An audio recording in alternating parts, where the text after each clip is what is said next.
Thank you so much, Sarathy, for that beautiful reading of Milo and the Museum. If you missed that, you can dig it out. It'll be available to watch online, and I really recommend you do because that was truly amazing. Thank you for watching. My name is Yasmin Lajoie. My pronouns are she, they. And we're here today to talk a little bit about art, empathy, and intersectionality. First of all, I'd like to introduce my panelists. We have Sarathy Korwar here. Sarathy is a really, really talented musician. Sarathy, if you'd just like to say a little bit about yourself and your pronouns.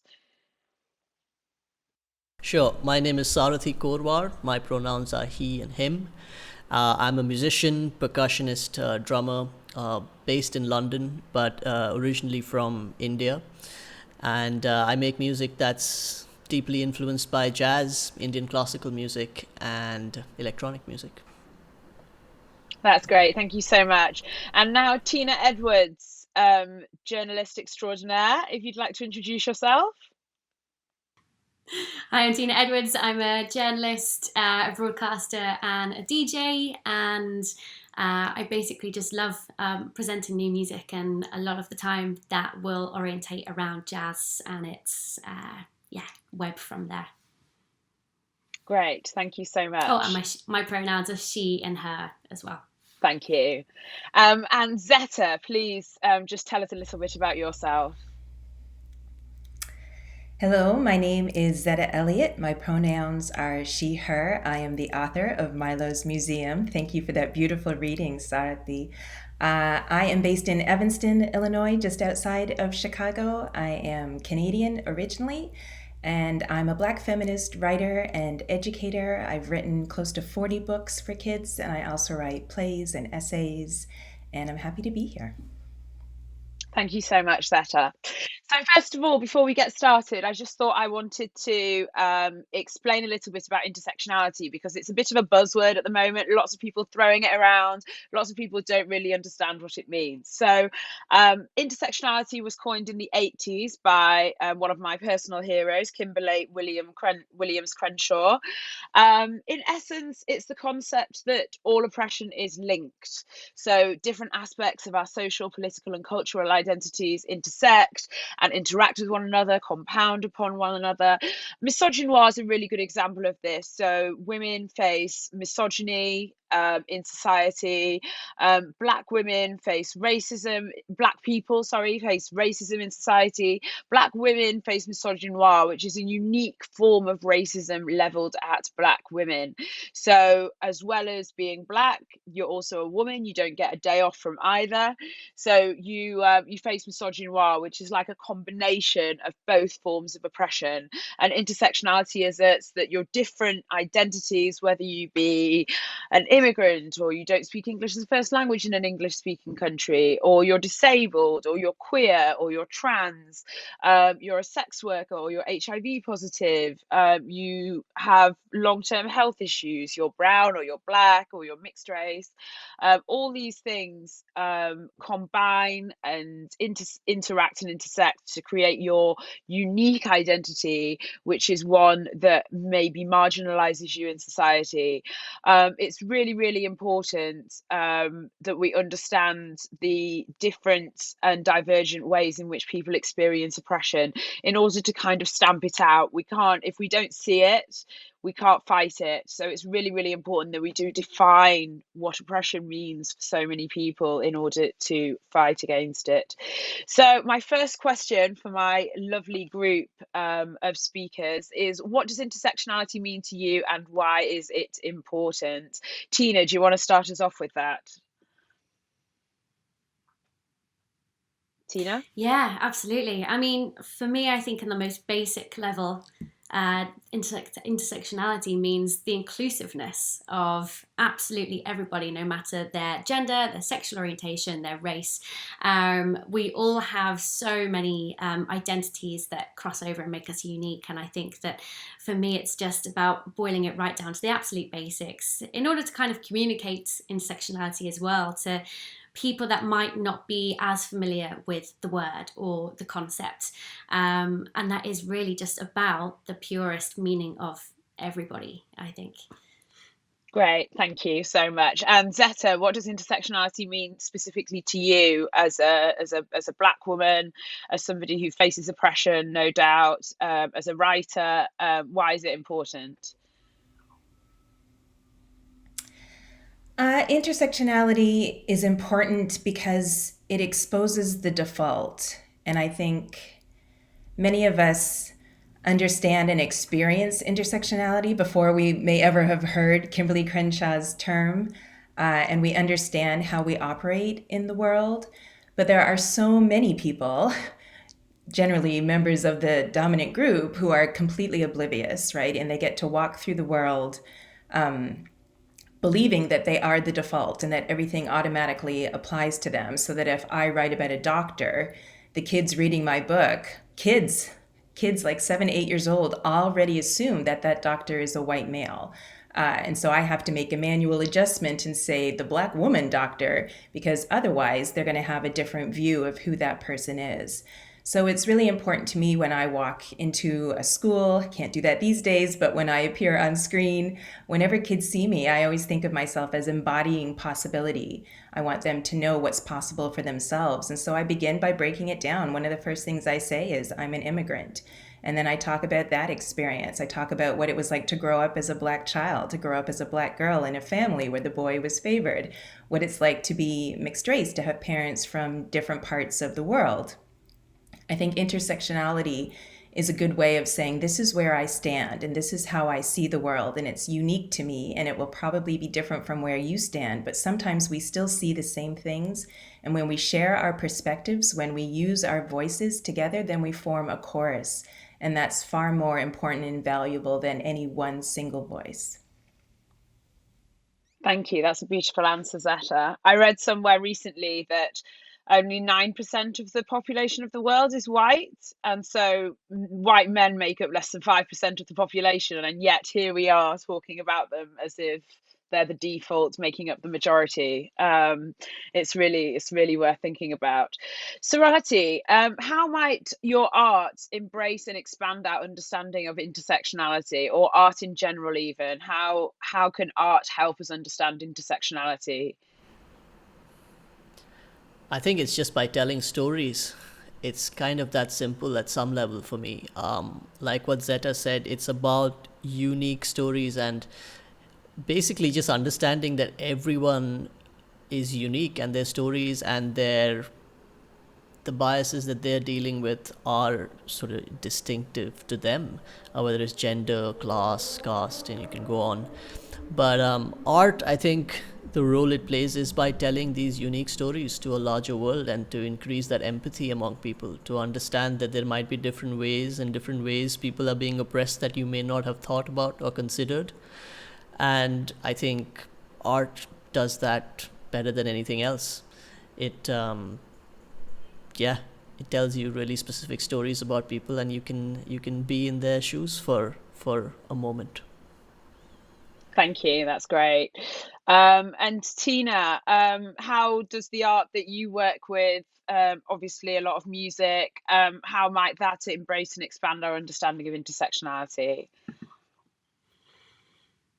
I'd expand on what Sarathy said about storytelling, and I think especially with music and UK music, but music everywhere. But I'm thinking about UK music because that's an area where I live, where the jazz that I love to celebrate is coming from in particular. And we have the Windrush generation. We have genres from the Caribbean, from West Africa, from all over the world. And I think that when we enable platforms for those musicians to bring amazing music and to collaborate. There's labels who are fantastic at sort of, I'm thinking of Astigmatic Records at the moment, who are joining musicians in Pakistan with Poland and the UK. These are really unique stories, and we're finding that we can just sort of present to an audience something that is universal. All of these experience of musicians finding something like a shared vocabulary essentially, but also it's not about finding what makes each individual musician different, where they come from, who they are, but we can use art and we can use music to find our common ground. But also, again, thinking of Windrush and how many of the musicians in the UK jazz scene have sort of been second or third generation from the 50s and 60s. So much music has been brought from it, and I think that we've seen a lot of documentaries on radio and on television sort of marking how the migration of people enables us to have art brought to new places. And I think that leads to better understanding, better empathy, and just more of a universality as well. So I think that art is really integral to understanding where each other comes from. Yeah, and no doubt, an artist's political, social, and cultural identities inform their creative practice most of the time as well. So art is kind of expressed through our identities form a conduit through which we create great art. How do your political identities inform your creative practice, Zetta? Wow. Well, you know, often when I am writing for children, I'm thinking about my own childhood. And writing for me generally is very therapeutic. It certainly has gotten me through this past year. But I often think about how I felt as a child when I didn't see myself reflected in the books that I was reading. Both of my parents were teachers, so I grew up in a home where reading was valued and encouraged. I started reading at an early age, but I didn't have what scholar Rudine Sims Bishop calls mirror books. Mirrors, windows, and sliding glass doors is a metaphor that she developed to talk about how children engage with books. And if I opened a book and never saw myself, then I didn't really have the mirrors that I needed. When you don't see yourself reflected in the pages of a book, then your reality has been erased, delegitimized, and then someone else's has taken that central space. So if you read so many window books where you're looking at other kids having magical adventures, and because I grew up in Canada, former British colony, I was reading C.S. Lewis and Frances Hodgson Burnett and E. Nesbit, all these wonderful stories about wealthy white children in England having magical adventures. And there I was, with my nose pressed up against the glass, wishing that could have been me. And because I consumed so many window books, I ultimately became white identified in a way. And when I sat down to write my own stories, I was writing about white children because I didn't know that magic could happen to anyone, anywhere.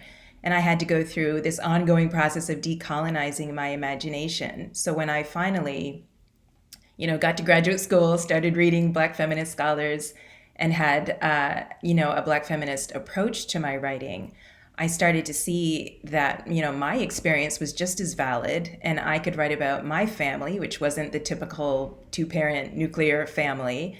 I could incorporate my own history, and then I could push back against some of these conventions within fantasy fiction that seem to hide, imperialism and elitism and sexism and racism. I look back at those books that I read and I'm just horrified that any adult thought it was okay for me to read those. But, they made a lasting impression on my imagination. So I'm constantly trying to decenter whiteness, to pull from the margins the kids that aren't seeing themselves reflected in books. I see that as my mandate. I want to make sure that books are affordable. I talk to all children whenever I present about how the publishing industry works, because as a child, you just assume that books magically appear and you don't know how many gatekeepers are involved and why it is that so many of the books aren't inclusive and don't show a range of children. Well, it's because the people who work in publishing aren't particularly diverse, and they don't value or even know about different kinds of storytelling traditions. So I would say that's really how intersectionality shows up and intentionality shows up in my work. Yeah. How do you feel about, I mean, this has just occurred to me while you've been speaking, almost the ghettoization of expressions of the stories involving marginalized people. So minoritized individuals are expected to consume literature featuring all white casts, but literature featuring black people, mixed race people, brown people, etc., almost marketing it exclusively to people from those minority groups. How do you feel about the it's almost like a ghettoization of literature featuring minority individuals? How do you fight against that and make sure that your stories featuring you know, Black children experiencing magic are marketed to all children, including white children? It's actually quite interesting because here in the United States, what happens is that if you publish traditionally, chances are you'll be working with a huge corporate publisher, one of four we're down to now. And those publishers have no intention of marketing to Black and Brown people. Every other corporation like Ford or Frito-Lay or PepsiCo, they're all doing this kind of targeted niche marketing to make sure that they're getting money out of communities of color. But publishing isn't, because more important to them than money is power. And so they stick with their sort of one-size-fits-all marketing scheme, and that is to white middle-class readers.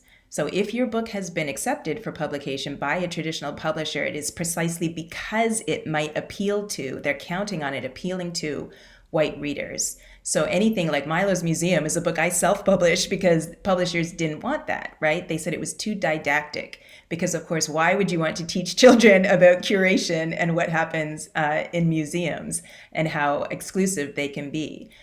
So I understand that there are challenges around marketing. For me, I'm specifically concerned about how to make sure communities of color know about my books. I think another challenge is that when white readers do pick up a book about a person of color, they're lured in by that single story, right? Chimamanda Ngozi Adichie's idea that there's this appeal in certain narratives. So here in the US, if you're writing about a Black boy killed by police, that book pretty much might end up on the New York Times bestseller list, and it won't be Black people who put it there.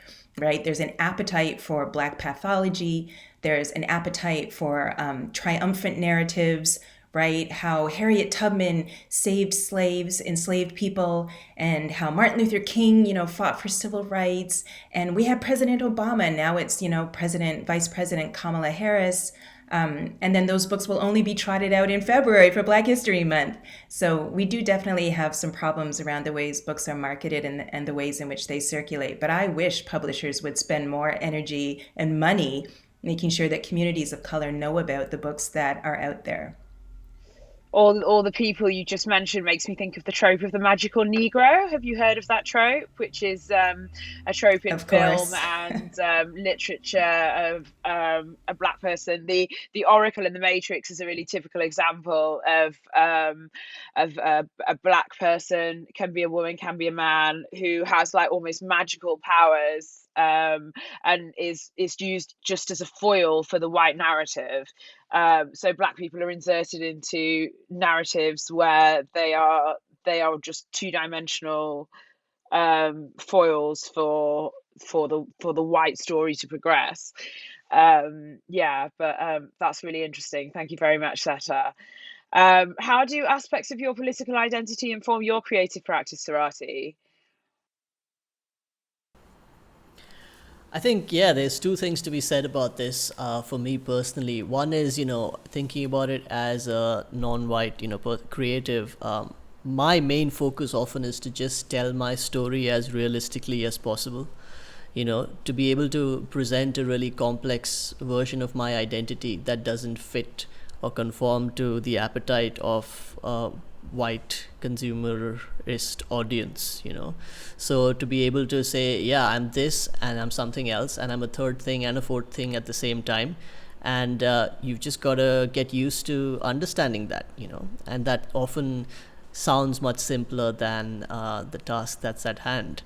So that's one thing, being able to basically control your own narrative and be able to just present yourself as the most kind of unique version and representative of who you are, which kind of isn't really that much of a struggle, let's say, for white men to do, But the other thing I just wanted to touch on is that often we also fall into this trap of ending up talking only about the oppression that we might be feeling. So like I end up talking a lot about race. People ask me my opinion on race and immigration. And often you get seen, like Zetta was saying, like as someone who is one dimensional, even though your attempt is really to be talking about the fact that you're not one dimensional, because you just end up speaking about the same narratives all the time. And there's that great idea of like, what is the work that people like Toni Morrison or James Baldwin would have done if they hadn't spent most of their lives fighting against oppression? You know, what would they have written about? What are the ideas that the world has lost at some level? So anyway, that's, I think, a burden that often people who are oppressed will feel. But yeah, just wanted to mention that. Yeah. I saw an interview with Toni Morrison once where the interviewer, just really silly interviewer, asked her, well, do you think you'll ever write like mainstream fiction? And what they meant, of That course, was was Charlie Rose, I think. and Toni Morrison was like, what are you talking about? And I've got a best-selling book, I wrote Beloved, like, and they were like, will you ever write fiction for, like, normal people? And it was they meant, Toni Morrison, will you ever write fiction featuring white people? And Toni Basically, Morrison yeah. just said, absolutely not.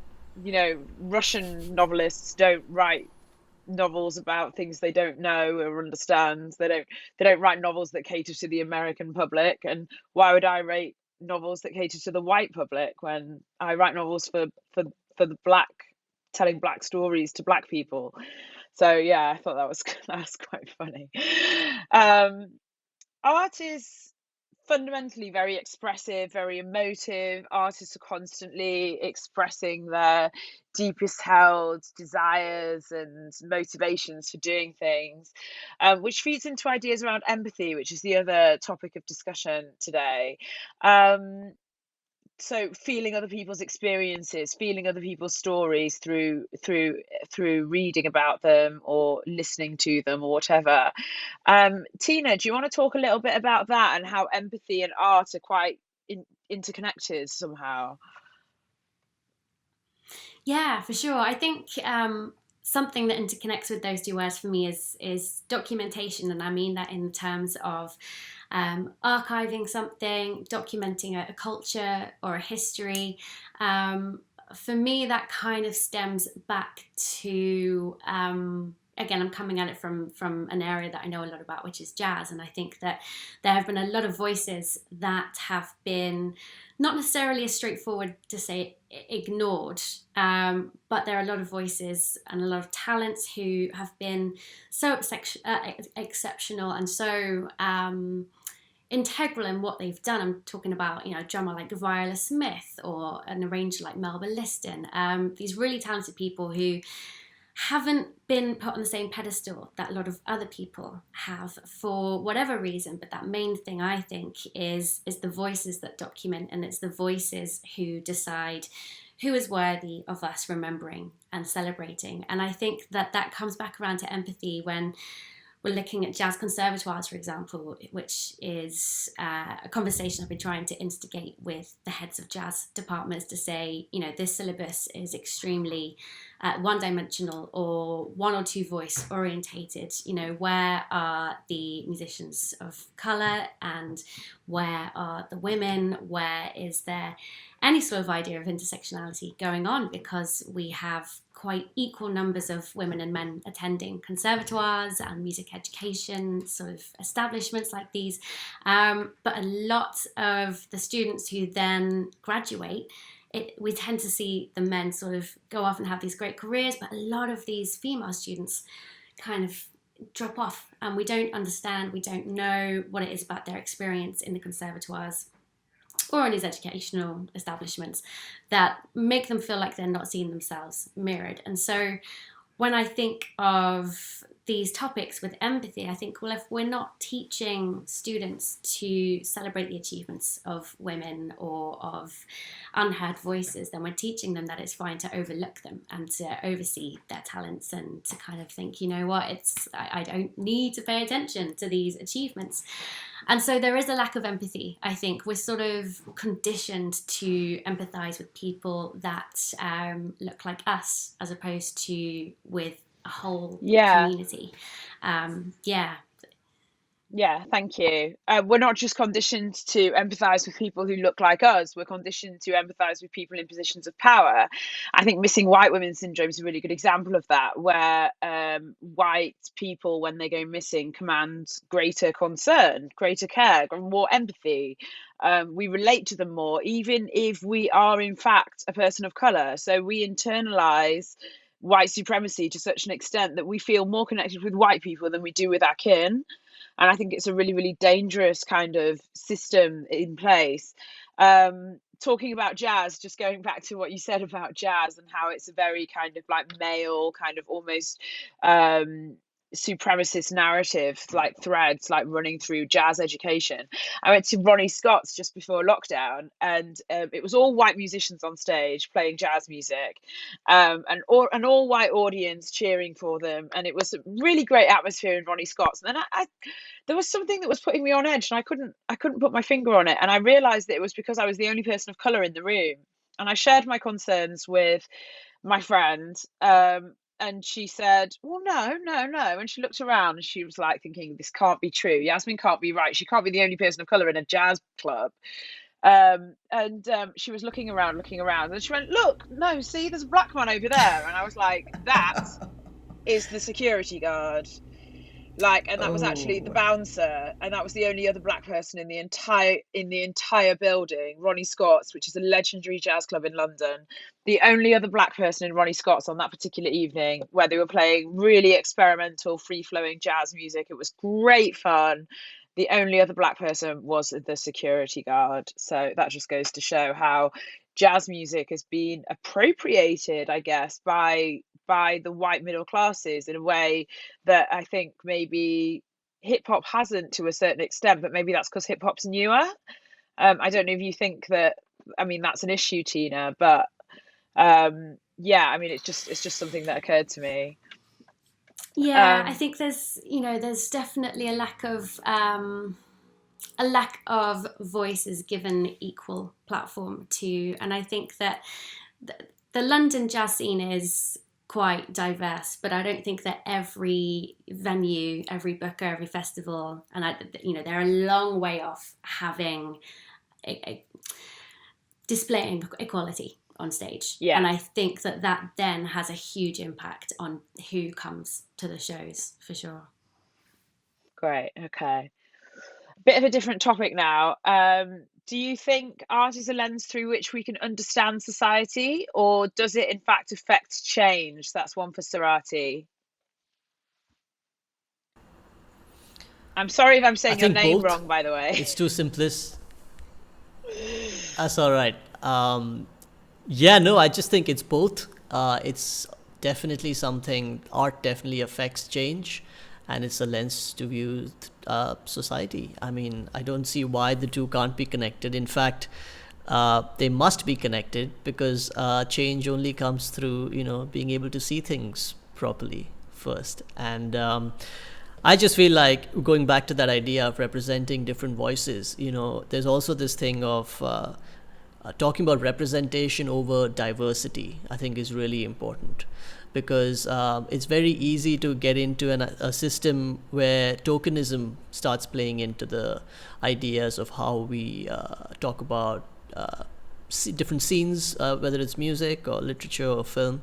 And just a good example in the UK is seeing people like Preeti Patel and Sajid Javid, who are politicians in the mainstream, brown politicians, but really not representing a variety of views that might be not right wing.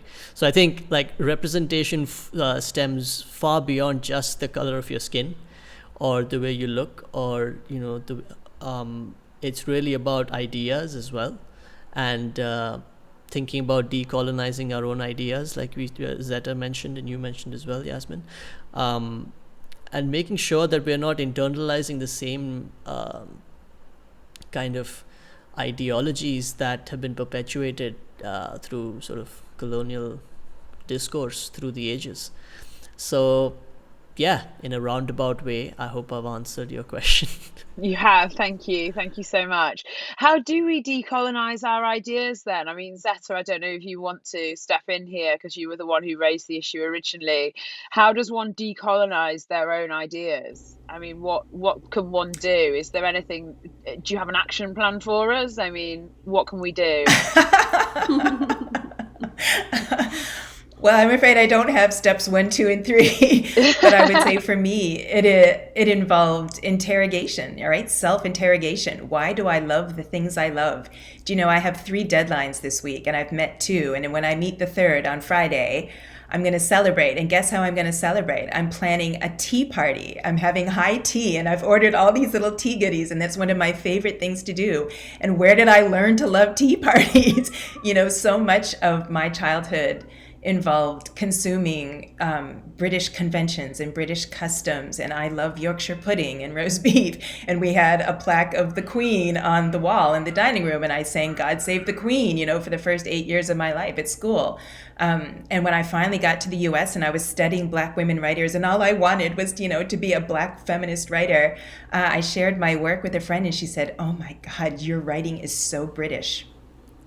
And I was horrified. But I had, my favorite writer in high school was Charles Dickens. Of course I'm going to sound British. I was trying to emulate those voices. Those were the voices in my head. In some ways, those are still the voices in my head. So I had to start interrogating why I loved the things that I loved, how I had been taught and trained to absorb and admire and, pay homage to those things. And then, the truth is, I tried to do a 180 and start writing like Alice Walker, but I didn't grow up, in Georgia. I'm not from the South. So I had to start saying, well, you know what? Who am I?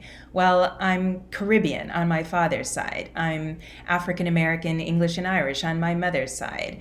I'm an immigrant. That very much affects how I see the world. I grew up without a whole lot of money, but I lived in a middle class community. I attended majority white schools. I mean, I think when I'm writing, I'm constantly unpacking who I am, who I was, and then I'm thinking about who I want to be.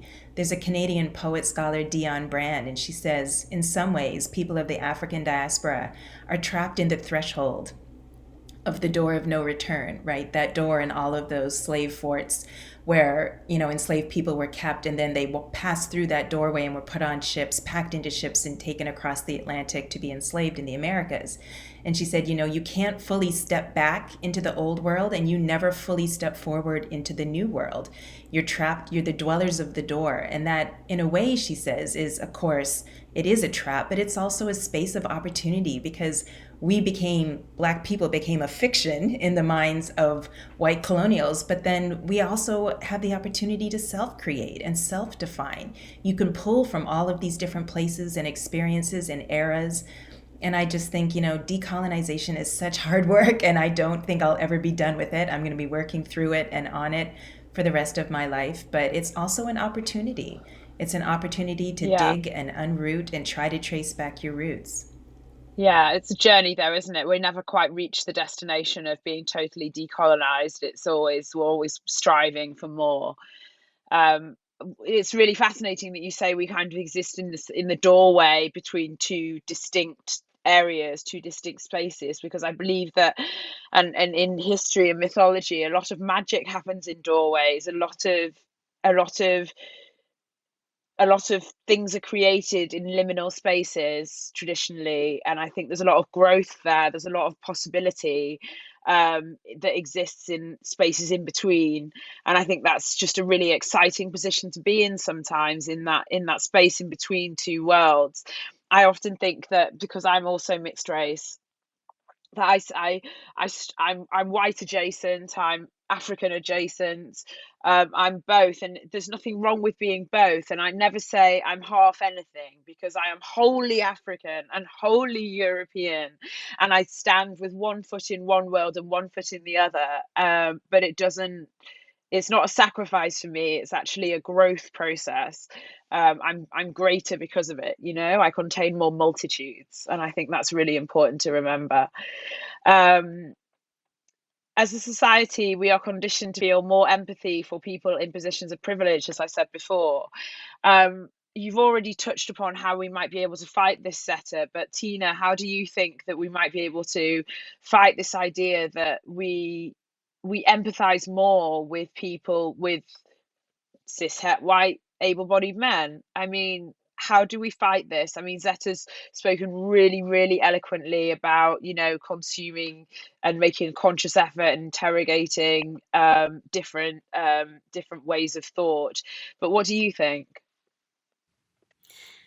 I think it's about having difficult conversations, and I think that for white people, we need to not necessarily be asking our black friends or anybody else, like, okay, what do you need us to do? We need to take the initiative and know that there is a privilege that we need to kind of unpack ourselves. And I read recently that schools in Wales are now introducing Black history into the curriculum, which I thought was a really, really good sign of decolonising the curriculum overall in the UK.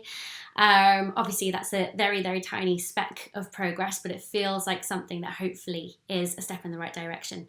And, when George Floyd was killed last year, obviously we were all we were all engaged in this conversation, and a lot of us were more engaged than usual because suddenly for white people, a lot of us are thinking about these things from time to time, but it's not our daily reality, and we need to make it more our daily reality to call things out and to come back around to my initial point, have difficult conversations. I think a lot of us can name an older person in our life perhaps who does not have agreeable views. And it's those people that we need to think, okay, granny on my mum's side, not, she's fine, but, as a example, granny on my mum's side, or, this woman across the road who always has something awkward to say, Everyone has a racist someone uncle. That needs to... Everyone has that racist uncle. Yeah, my uncles are lovely. They're not racist, but I'm using that as kind of a stand-in. Like, it's a metaphor for everyone's got that person in their life who is just abhorrently opposed to progress. And I think it's the racist uncle trope. It exists. It's real. So and it's finding ways of starting those conversations. You think we should challenge them more? Because I've got racist people in the white side of my family, and I just leave them to it because I feel like it's kind of pathetic, and they're almost impotent. They're not in a position of power. They're like Brexiteers who complain about immigrants, and I'm just like, you know what? Like, you're old, you're going to be dead soon. Like, I just can't be bothered to challenge you anymore. When I was little, I was always ready to start a fight with everybody, and as I've got older, I've realized that it's not up to me to save your soul. Do you know what I mean? I'm tired of teaching white people how to be decent human beings, and it's not up to me to save to earn you karma points, so I just leave them to it now. I mean, what about you, Sarathy? Do you challenge the more traditionally minded in your family who maybe don't embrace intersectionality, or do you leave them be? I think that's a really important question, and I keep trying to remind myself that my energy is important. Like, I need to do the work. I need to do work that's important to me, and I also need to educate. But there's no point spending too much time on stuff that's not going to work. So I think everyone's got to be really, really I think decisive about how we spend our energy in creating progress. Maybe you're right, maybe not having those conversations with people who are so biased that it's not really going to change anything. Maybe don't spend so much time on social media trying to convince somebody of your outlook. Maybe there's better ways. Maybe there's stuff on the ground that's happening. Look around you, here in India, there are people who come to my house help, and caste is a major issue that we haven't even talked about. When we talk about intersectionality here in India, caste is one of the huge divisive kind of factors. So that's something I need to think about here, and what am I going to do to change that? So I think we've got limited energy, and we've got to take care of ourselves as well. So I think pick your battles, definitely. It's no point just having a rant on social media or trying to talk to that racist uncle. Maybe there isn't, and yeah, pick your battles, I think. You have Yeah. to be strategic, right? Definitely do. You have to be Yeah. really strategic because you do only have a certain amount of time and energy. And I was a college professor for 10 years, and I sort of miss teaching college students. But when someone comes up to me and says, what should I do? I just say to them, do you have the prerequisite? Did you do 101 before you tried to jump into this 300 level course on race and representation? There are a lot of things that individuals should be doing on their own and that they can do very easily. There are so many, book lists, and there are so many forums and opportunities for them to educate themselves before you come to someone else from a marginalized group and say, what can I do to help? Or what I found happened last summer when the protests were really kicking up was that white people would DM me and say, look what I'm doing. Like they wanted cookies for every small thing that they did. And I was like, that's what you were supposed to be doing. Like, don't come show and tell. I'm not going to give you a gold star every time you do what you should have been doing. So for me, being strategic means focusing on children. Because children, let me tell you, there's nothing like having a racist parent called out by their own child. And, they're the ones who are reproducing this culture. I thought it was so frustrating when, President Obama once said he had hope because, look at the younger generation. And I just thought, yeah, let's look at the younger generation. What are young white men doing these days? I don't feel particularly encouraged by that. And young white women have just as many issues. I think, if anything, I work in fields dominated by white women. So whenever I'm talking to a group of librarians or teachers or publishers or editors, it's almost guaranteed to be straight, white, cisgender women who don't have disabilities. And then I am very intentional about saying, you are the gatekeepers. You are responsible. I am holding you accountable, and I'm asking you to change. And that does make people uncomfortable. And there are consequences when an industry is dominated by a group and you publicly criticize them. So I think being strategic also means understanding the consequences of when you do stand up and call people out. And I know there's other language about calling people in, but within publishing, there's this culture of niceness, this cult of niceness, really, particularly because it is white women, and that you're not allowed, no matter what tone I use, I'm going to be called the angry Black woman. So I feel like I might as well just say what I need to say. Speaking of being nice, I think people confuse being nice for being kind and empathetic, whereas I think kindness and empathy can often be quite radical and disruptive and not very nice. I think often empathy requires us to be quite offensive sometimes, and not offensive in, I'm not going to go out and start saying like racial slurs, but offensive in that I might offend the status quo. I might offend people who disagree with me. I might offend Disruptive. people I challenge. Yeah. Mm-hmm. If somebody says something that I have a bit of a problem with in the work environment and I challenge them, that might be offensive to them, but I have to keep doing it. I have to make these changes. And I think radical empathy is really a disruptive force for change. It's not about being nice, and I think we can't just sit down and be nice to people anymore. Um, Tina, how do you think we might be better placed to encourage this kind of disruptive form of kindness, of radical empathy? I mean, Zetta says it's all about teaching the children, but I'm impatient. I want change now. Like, what can we do that's more instant than waiting for all these woke children to grow up? Like, what can we do now with the people in our lives that we find challenging? I 100% agree that it is in education. I think that earlier in formative years that we can address these moments, however they might arise, the better. I think that we can look at the worlds that we are in, our industries, our communities, and think, and it's not easy to find areas that need that instant shake up, that instant improvement. For me, in jazz, it's about female musicians who have felt that they are not given the same opportunities, they're experiencing sexual harassment, from tiny things like not having a safe, well, I'd say tiny, but I'm talking on a scale, from things where there isn't a safe dressing room area or sanitary bins, right through to sexual harassment and a lack of representation or voice or documentation. It's about going to the gatekeepers, whoever that might be, in my case, I'm really, shaking up and trying to open up a constructive conversation with people that don't want to have one.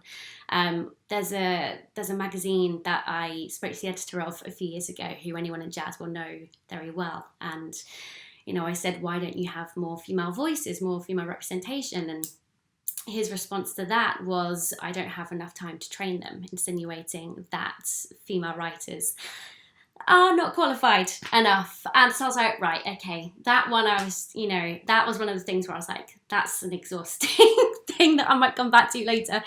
But for now, it's about thinking what impact, what connections, what network we all can make an impact on. And that's why I'm trying to talk to jazz educators to say, is your curriculum inclusive? Are you making all of your students feel represented and safe and encouraged as much as you are the white males in the room, essentially? Yeah. So I think it's about reaching out to the network that you're in. Yeah. I've heard some really outrageous things from people recently. A man that I work with, a white man that I work with, recently shared with me his views on black excellence. He said, "Well, there's never been a better time to be a black man in music. It's so easy for them. Everyone wants to hire a black man at the moment because of Black Lives Matter." And I was like, "Oh my God, like we're moving towards equality and you're honestly perceiving it as an oppression. Like it's oppressive to you that all these black people are being offered the opportunities that they should have had all along, and you're honestly getting mad about it. Like you think that all these black people who are brilliant and achieving great things are only doing it because of tokenism rather than because of their own excellence." It just really, really angered me. But you're always going to face stuff like that, especially in the music industry. I think like it's just one of those things, I think. Sarathy, how do you think we should better encourage radical empathy, and do you think art can do this? Do you think your artistic practice might contribute towards encouraging this disruptive kind of empathy? Yeah, I think for me, as someone who doesn't see many people who look like me in the music industry, I think by virtue of existing in it, and there's also a certain level of like confidence and visibility that I think is important. I think by being in the industry, making the music that I do, and being seen on shows, like how many times do you see a brown person on stage in a jazz club, like making the music that I'm kind of making? I kind of feel like I didn't grow up with any kind of role models of people who look like me, making the kind of music I wanted to make. So hopefully, there are people who can see more people who look like them. I think also it's important for me to like think about my own privilege. So think about the fact that I'm a straight brown man. Think about my class privilege. Think about my caste privilege. All these things, and also try and bring in more people into the conversation around my own music making. Whether that's more people, more women in my band, more people of color who are involved in my creative process. Whether that's a record label, managers, booking agents, publishers, people who write my PR, people who I deal with on a daily basis. And increasingly, the longer you stay in the industry, you sort of gain a little bit of more power and you get to choose. And I think it's about being really demanding about the kind of people that you choose to work with, and bringing more people into the conversation, basically, for me. Yeah, no, that's great. And it's really interesting that you recognize that you are in a position of relative privilege compared to some other people as well. And I think it's really important when we start talking about intersectionality, I think it's really important to recognize within ourselves the advantages we have as well as the disadvantages sociologically. So I don't have a visible disability. I was born in the UK. I speak English as my native language. These are all advantages. These are all privileges for me. I'm cis.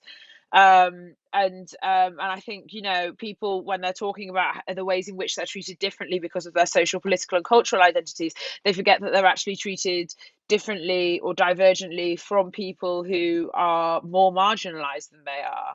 So basically, like, you're actually you're in a position of relative privilege as well as in a position of relative marginalization, and I think it's really important to recognize those things. We can't all just hold our hands up and say I am the most marginalized, because it doesn't work like that. We've all got aspects of our identities that make us that are advantageous as well, and I think it's really important to kind of celebrate those, but also hold ourselves back from some conversations and not encroach in safe spaces where we're not welcome, and not insert ourselves into stories where another person is more suited to speaking out and speaking up.